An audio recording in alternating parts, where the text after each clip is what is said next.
We're going to give it another minute. Oh, it's 3 o'clock straight up. It's 3 o'clock straight up. All right, it's not showing me anything yet, but I'm going to go ahead and tell you who I am. My name is Marie. Welcome to New Day, New Way with Anne-Marie, my Friday Live. I was not here on Monday. Monday was a travel day. I had a 3-day event in Denver that I attended on personal development. So we're back for a casual Friday. I've been working and I've decided to stop in, and we're going to talk about the blog post for this week, which, as you saw from the title, is Identifying Our Triggers. It's part 3 of our communication series. But before I get into that, if you're not already a member of my group Excellence and Vision, please say so in the comments. Even if you're watching it on replay, hashtag replay, let me know. I'll shoot you the link so you can get in the group with us.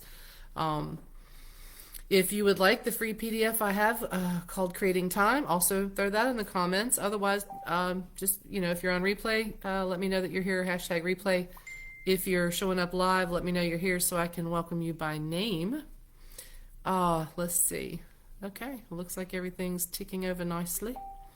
So I'm doing this with no notes because I've had a very, very busy day. So we're going to talk about identifying triggers. I'm sure all of you intelligent people know what triggers are with regard to our behavior. So we'll kind of skip over that part and just say basically they're very candid emotional reactions to something that is said or something that happens around you. That triggers usually anger coupled with frustration or anxiety. Those are the two biggies. So what triggers you? If you want to know, if you want to put it in the comments, please go ahead and do. We're going to talk about why we get triggered. And I want to start with that, actually, because triggering is something that's happened to me for a lot of my life. As much work as I've done and as much information as I've come across and as many people as I've worked with, nothing's perfect and we're all works in progress. So we all still are able to be triggered. For some of us, it's like with me getting over the bulimia I had, and you're never really over it, but I'm past the point of triggers at this point. It took 20 years of trying to recover to get to the point where I'm not triggered, and that really only completed its cycle or got to the point of success in the last year. Anything would trigger that. Triggers can be something like somebody comes at you and makes a comment that you take personally over something about how you look, or maybe it's somebody that reminds you of someone you had disagreements with in the past. Whatever it is they said or the tone they used triggered you, and your immediate response, well, we live in that society, right? We got to have that immediate comeback, right? We want to come back and defend ourselves. So even though a lot of us, and if you've been attending these lives, we're talking about positive self-talk and positive self-image and doing all these things to get rid of the baggage that holds us back because of the BS beliefs that we've been holding. Even if you have inferiority issues or self-doubt or what have you, you're going to have that little voice inside that says, hey, wait a minute, don't attack me. And on the surface, it can seem like being triggered is like, well, but that's good, right? It means I believe in myself. It means I want to defend myself. And you could look at it that way, but honestly, that's not what it is. What it is you giving in to an emotion. Everything that causes us this kind of reaction is attached to a really strong emotion. So something in the past, something that's compounded over the years, and you may have to sit down and really think about where it began. I'll just share, I have a couple of them, a couple of triggers that I have to be very, very mindful of. One of them is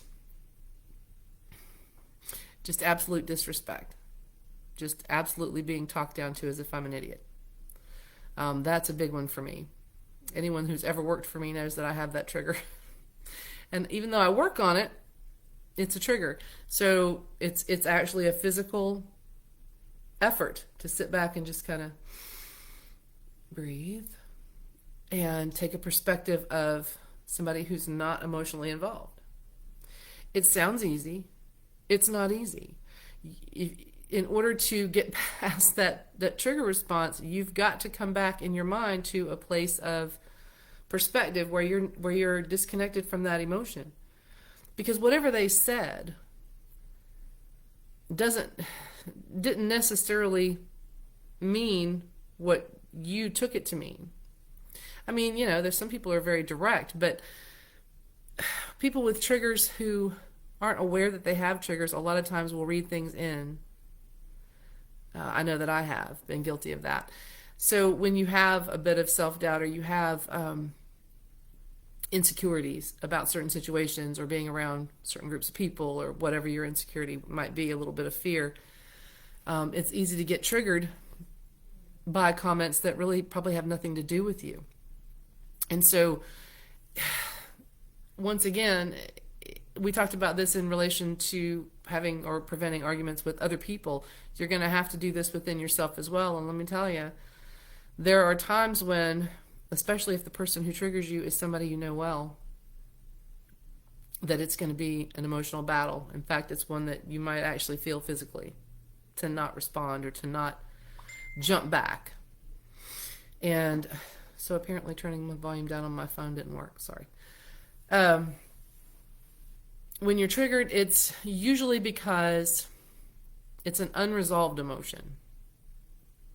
So if someone's disrespectful to me or talks down to me, tries to make me feel stupid, sometimes they're extremely direct about that. And sometimes they're not. Sometimes it's probably just them, venting, or you happen to walk up to them in the middle of some kind of emotional thing that they have going on. It has nothing to do with you. Sometimes it has everything to do with you. Either way, it's not up to you. I mean, it's up to you, excuse me. It's not up to them how you react. That's where I was going with that. It's up to you how you react. You're responsible for your emotions. You're responsible for your reactions. So with you in the driver's seat, how much better does that feel? How much better does it feel to be able to go, well, if someone who doesn't know me well, decides to speak to me in a manner that they would speak to a 5-year-old child, that's a leeway they get because they don't know me well. That's a leeway they get, and it's on me. That's my personal thing. It has something to do with how I grew up. I also have a trigger about people questioning my integrity. That's a big one, and that's a big fight. It's not something it's not like every day. People don't walk up to me and question my integrity every day. But in person versus the internet, you're going to have that too, right? It doesn't matter what you do. You're on social media, whether you're doing business or just your personal, profiles and pages and whatever. Eventually you're going to get a hater. You're going to get somebody that belittles or calls you names and in some way questions your integrity. Or your purpose or what have you. And so it's easy to fall into the trap of, well, how dare you, how dare you question me? Been there, done that many times. On social media, it's a whole lot easier just to click delete, keep on going. But in person, it's a lot more difficult because your instinct is to defend your integrity. Well, that's not your responsibility. Let's just take that off of your shoulders. Let's put it over there. It's not your responsibility to defend yourself because you perceive someone to be questioning your integrity or to be mocking you. I have friends who are triggered by different things than me. Some of them are like me, a little overly sensitive about people who make fun of other people. If you've ever been bullied, you're a little more sensitive to people making fun of other people. So it's while the instinct is to put them in their place, and I kind of describe this better in the blog, but if the instinct is to put them in their place, I've had, let's say you walk up on, I'm triggered by people who are rude to employees, like restaurant workers or the cashier or whoever. People who are just rude for no reason. Because they can be, I mean, there's a lot of Karens out there. So that's one of my triggers. Um, and so if you can find an intelligent way, to get, because you're not going to change that person. You're just not. You're not going to change their mind. You can't change what they said. You can't change what they did. The case of a waitress or a cashier. In fact, one of my entre friends talked about this today. Is you just go out of your way to do something nice or to be super nice or make them laugh or whatever to make their day better, to kind of make up for the a-hole that just left. That's a trigger of mine. My instinct is to come up and go, hey, who do you think you are talking to this person like that? What's the deal?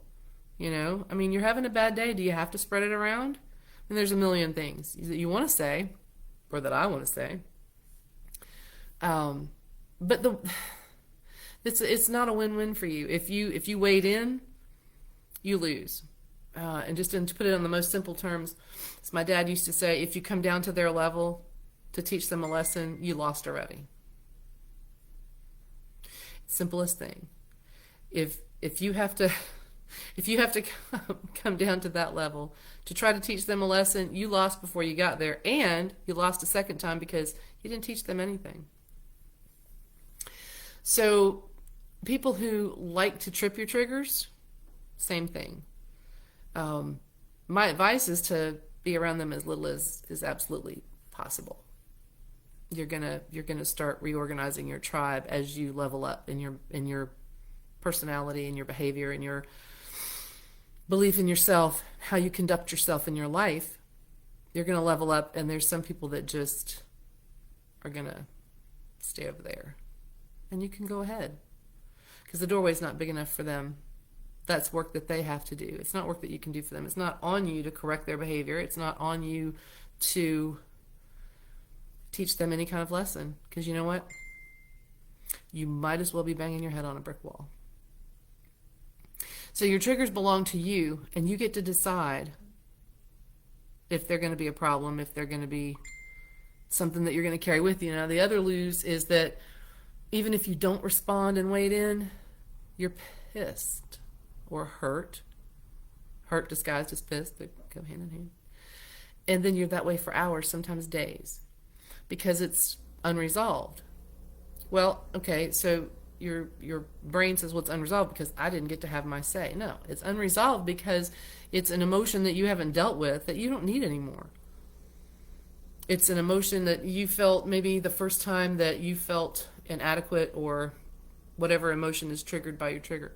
The first time you felt that was most likely a long time ago in a situation that you had no control over and no say in how it was going to go.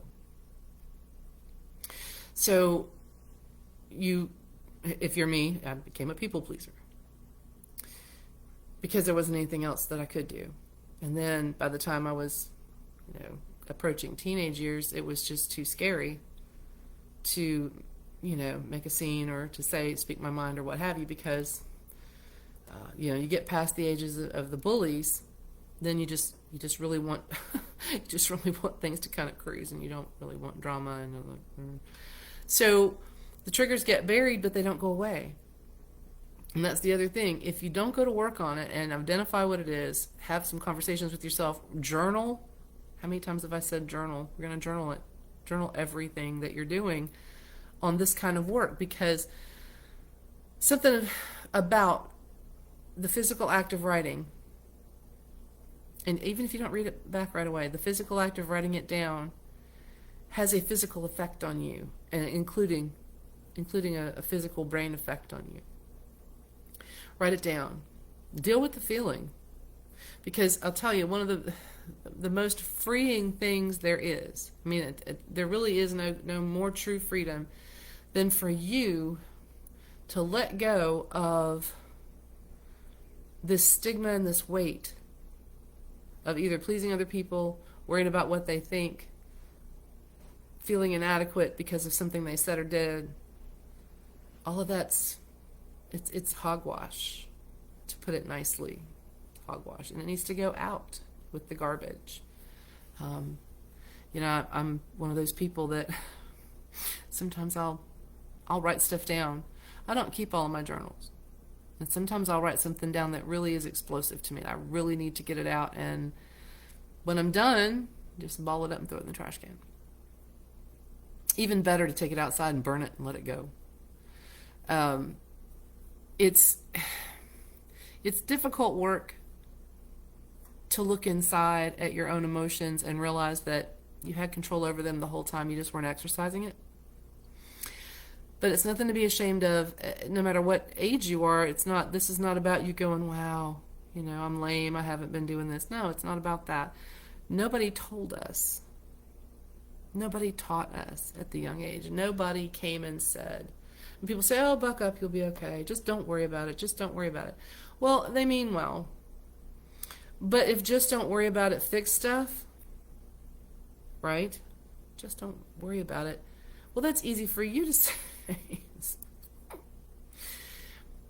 Nobody taught us when we were young, because they most likely didn't know how to teach young people to process these things so that they process them in a healthy way. Getting that emotion to a place where it no longer controls you, getting it in a place where even your subconscious goes, okay, yeah, that's nothing to do with me. I promise you the peace it brings and the center it brings and the absolute feeling of relief, because it's almost a physical weight that comes off of you. The more of these triggers and the more of these emotions that are tying your hands, the more of them that you can get rid of, all of a sudden, even the stuff that's around you that looks, everything starts to look different. Everything, your surroundings that you're in every day. It doesn't matter where you go, everything looks different, everything feels different because you're different. And it's something you can do. And, if you have someone, a trusted friend, someone, I hate to say accountability partner, but somebody that you can trust with this stuff as you do the work, great. If not, you contact me. It's no one should be debilitated by anything in their own mind, especially when we control everything. We control absolutely everything. And our own triggers, even though it looks like, well, that other person's at fault, and maybe some of you are going, well, she's just completely excusing the other person's bad behavior. Well, no, I'm not. No, I'm not. You can choose not to be around people with bad behavior. There's a choice. You can choose not to enable more bad behavior by not wading in. And you can choose to be a higher person, a higher level of human being by leading by example and taking the high road. And I'm going to tell you, I haven't always taken the high road.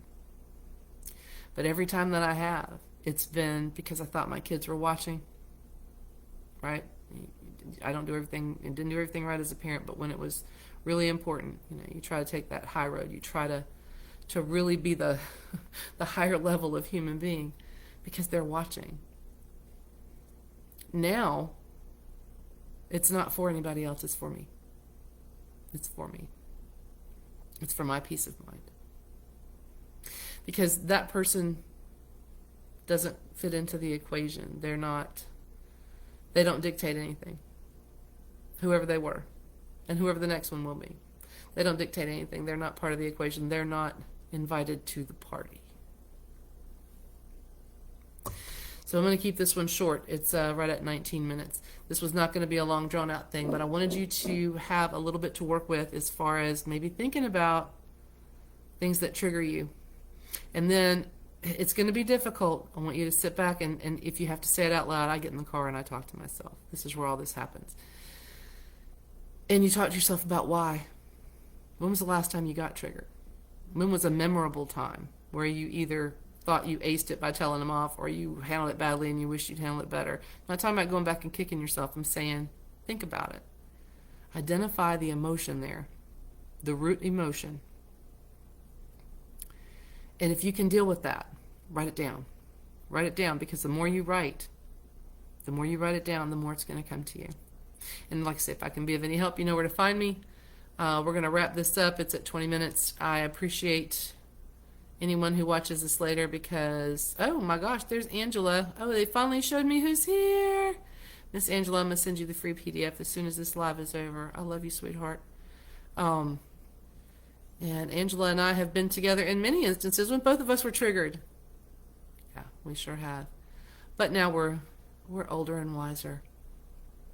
So like I said, I'm going to keep this short. I'm going to send you the free PDF, Miss Angela, on creating time. And then I'm going to wish you a good Friday evening. I wish you peace and happiness and God's blessings. And I will see you next time.